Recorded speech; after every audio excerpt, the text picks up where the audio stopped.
Terima kasih Anda masih di iNews Siang, pemirsa, bersama saya Aya Nufus dan rekan saya Camar Haenda. Pemirsa, penertiban bangunan tanpa izin di Desa Sampali, Percut Setuan, Deli Serdang, Sumatera Utara berlangsung ricuh. Ya, warga melawan petugas hingga membakar mobil damkar.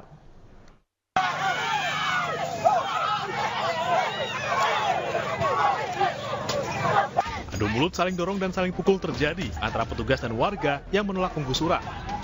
Warga Kampung Kompak, Deli Serdang, Sumatera Utara ini menggelar aksi dengan membongkar di jalan. Aksi dilakukan untuk menolak penertiban bangunan yang dilaksanakan petugas gabungan Kabupaten Deli Serdang.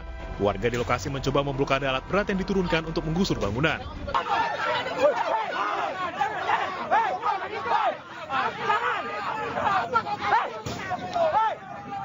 Kericuan semakin panas ketika warga mulai membakar ban bekas. Pembakaran ban bekas dilakukan di tengah jalan hingga mengganggu arus lalu lintas. Ratusan personil gabungan dari Satpol PP, TNI, dan Polri dikerahkan untuk mengamankan eksekusi. Bang, kena kita, Bang. Mobil damkar yang datang untuk memadamkan api dari ban bekas justru menjadi sasaran amuk warga. Warga melempari mobil damkar dengan batu dan bom molotov hingga terbakar. Tidak hanya mobil damkar, satu mobil ekskavator juga rusak diserang warga. Di sini kan kami mendirikan bangunan tidak ada izin bangunan. Jadi saat ini ada penertiban bangunan seluruhnya dibongkar, Bang. Ya, termasuk lahan kakak termasuk dibongkar. Lahan kami, ya. Termasuk lahan kami. Tapi di sini kami tidak merasa dirugikan, Bang. Oke. Karena di sini kami mendapatkan ganti rugi. Kita terserah kita mau milih relokasi atau ganti uang. Orang kakak milih apa? Kalau kami sebagian ada yang uang, ada yang relokasi, Bang. Itu anggota kita jelasnya belum tahu ya, karena kita masih di lapangan ini, belum kita konsolidasi. Kalau warga ada yang diamankan kira-kira? Warga pun kita belum tahu karena belum ada laporan juga. Karena kita masih di lapangan, masih kegiatan belum selesai. Ada berapa personel diturunkan, Bang? Ada 500 orang kita dari TNI Polri, ditambah dengan dari Satpol PP. Dalam peristiwa ini, sejumlah warga dan petugas mengalami luka berat akibat aksi saling lempar. Dari Deli Serdang, Sumatera Utara, Ahmad Ridwan, iNews melaporkan. Pemirsa, sebuah pohon besar tumbang dan menimpa sebuah mobil yang sedang melintas di Mojokerto, Jawa Timur. Anehnya peristiwa ini terjadi saat cuaca cerah dan tidak ada angin kencang.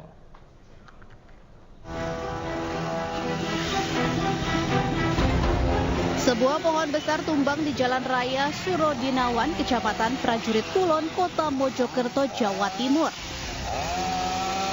Pohon menimpa sebuah mobil yang sedang melintas dari arah Kecamatan Soko menuju Kota Mojokerto. Beruntung, pengemudi mobil dapat keluar dari ruang kemudi dan tidak mengalami luka sedikit pun. Korban tak menyangka pohon tumbang menimpa mobilnya, padahal cuaca sedang sangat cerah dan tidak ada angin kencang. Waktu mau jatuh itu kayak ini kayak kelihatan pohonnya barang nulis refleks parwol nih buset. Angin tapi nggak seberapa besar, tapi nggak tahunya kok jatuh sendiri roboh sendiri. Proses evakuasi pohon dilakukan petugas bersama relawan. Akibat kejadian ini, arus lalu lintas dari arah Soko menuju Kota Mojokerto sempat ditutup. Ada indikasi pohon sengaja diberi obat sehingga bagian bawah lapuk, namun hal itu masih diselidiki pihak berwajib. Dari Kota Mojokerto, Jawa Timur, Solahuddin, iNews melaporkan. Kita ke informasi lainnya, pemirsa, banjir merendam Kota Gorontalo dan melumpuhkan aktivitas warga. Pejabat Gubernur Gorontalo pun menetapkan status tanggap darurat banjir di wilayah ini.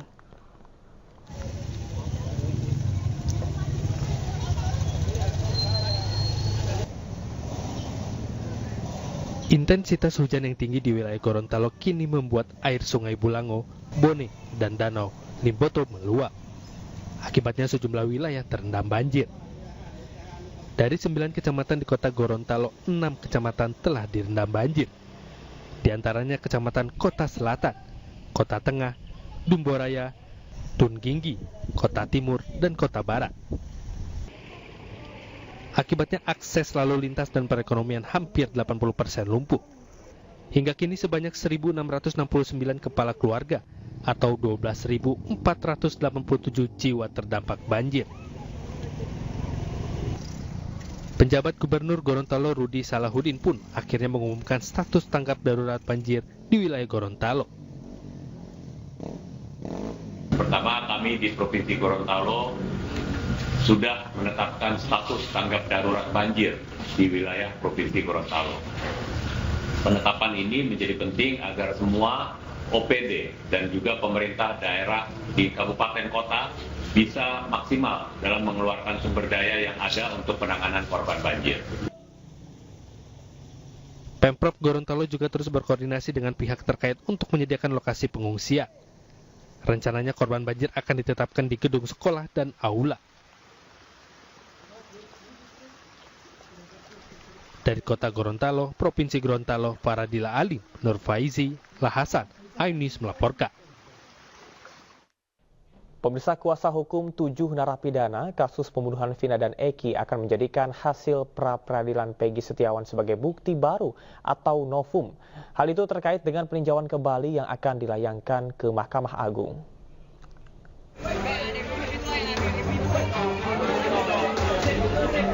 Dengan hasil pra-peradilan yang memenangkan Peggy Setiawan, membuka ruang bagi ketujuh narapidana dapat mengikuti jejak Peggy agar dapat dibebaskan. Pasalnya menurut kuasa hukum, Peggy yang merupakan DPO dalam putusan Pengadilan Negeri Cirebon 2017 silam ada keterkaitan dan peran dengan para narapidana melakukan pembunuhan. Sementara dengan dibebaskannya Peggy, berarti peristiwa yang menyeret para narapidana perlu dipertanyakan. Selain hasil pra-peradilan dijadikan sebagai novum, kuasa hukum juga sudah menyiapkan sejumlah saksi tambahan, terutama bantahan terhadap kesaksian Aep dan Dede.